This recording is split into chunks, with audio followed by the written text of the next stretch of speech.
If I hadn't drunk whiskey, I wouldn't have got. Okay, following with our conditionals, we're gonna finish with the third conditional, which is a little bit more complex. So let's see how it works. So it's important to remember that conditionals have two clauses, all right? So we have the first one that there is the condition, and then we have the result. Don't forget those clauses. Recordemos que debemos seguir manteniendo la condición y el resultado, all right? So let's keep going. So it says the use of the third conditional we use it when we're talking about hypothetical past situations and regrets. Entonces, como les decía, utilizamos el tercer condicional para situaciones hipotéticas, pero del pasado. La diferencia con el del segundo es que son situaciones hipotéticas del presente, mientras que acá estamos hablando de cosas que pudieron haber pasado, pero en realidad no pasaron. O estamos hablando de regrets, que son arrepentimientos, es decir, algo que quisiéramos que hubiese pasado, pero en realidad no pasó. Right? Let's continue. So we have, it is necessary to know the real situation and some rules. Entonces, es importante saber siempre cuál fue la situación real. Okay? Y entonces, over here it says, when the real situation is positive, the regret is negative. When the real situation is negative, the regret is positive. Entonces, recordemos regret, arrepentimiento. Real situation, pues situación real. Entonces, tenemos dos casos o dos situaciones. Entonces, puede que la situación hubiese sido algo positivo o pues en una estructura gramatical positivo. El arrepentimiento va a estar en la estructura gramatical usada en negativo. Y viceversa, cuando la situación real está en negativo, pues el arrepentimiento es positivo. All right? Creo que lo dije bien. All right, let's continue. So, conditional clause. ¿Cómo va el conditional clause? Entonces, la cláusula condicional debe utilizar pasado perfecto continuous. Oh my God. Es importante que recordemos cuál es el pasado perfecto continuo, que lo vimos hace muy poco. ¿Listo? Sin embargo, les hago aquí un ejemplo. Had been doing. ¿Listo? So we have had, auxiliar, been, que siempre lo acompaña, y el verbo con ing, porque es continuo, right? And let's continue.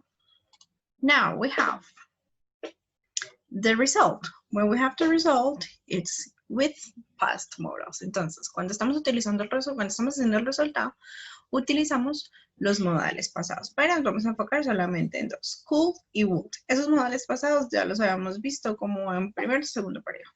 Entonces, tenemos el modal y adicional al modal tenemos el verbo have y el verbo en pasado participio. ¿Listo? Es decir, tercera columna de verbos.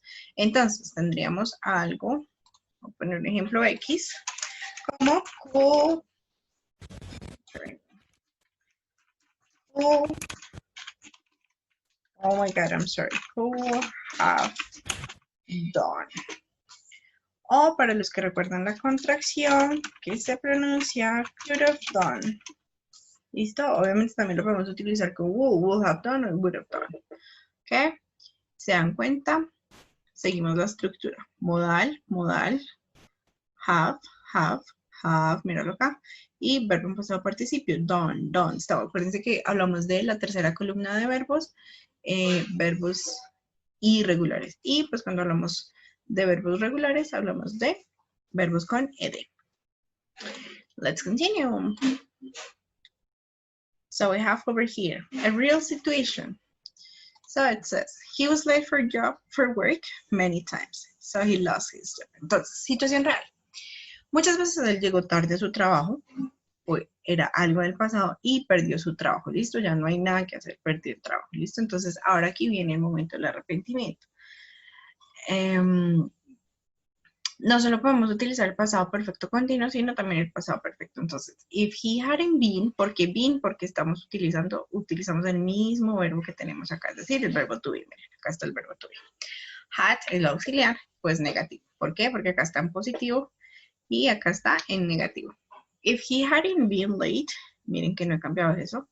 Incluso le hubiera podido poner todo esto. If he hadn't been late for work many times, coma, miren que empezamos nuevamente con la condición, if al principio y la coma. He would have lost his job. Entonces, modal, have y verbo en pasado participio. ¿Y por qué lost? Porque el verbo en la situación real es que lo perdió. Right? Let's continue with the next one. So, over here it says, I was not nice to him. He fought with me. Entonces, se dan cuenta que esta primera parte está en negativo, ya que aquí la primera parte tendría que venir en positivo. If I had been, si yo hubiera sido como buena gente, como chévere, como nice con él. Aquí está positivo, positive. He wouldn't have fought. O sea que aquí está negativo nuevamente. Entonces aquí, les repito, está positivo.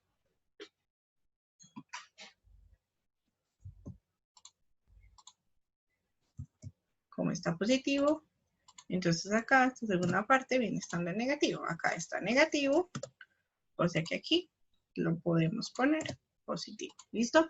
Recordemos, utilizamos pasado perfecto simple, que es el que tiene auxiliar had y el verbo, que es este mismo, en pasado participio, o pasado perfecto continuo, que es el ejemplo que les hice al principio.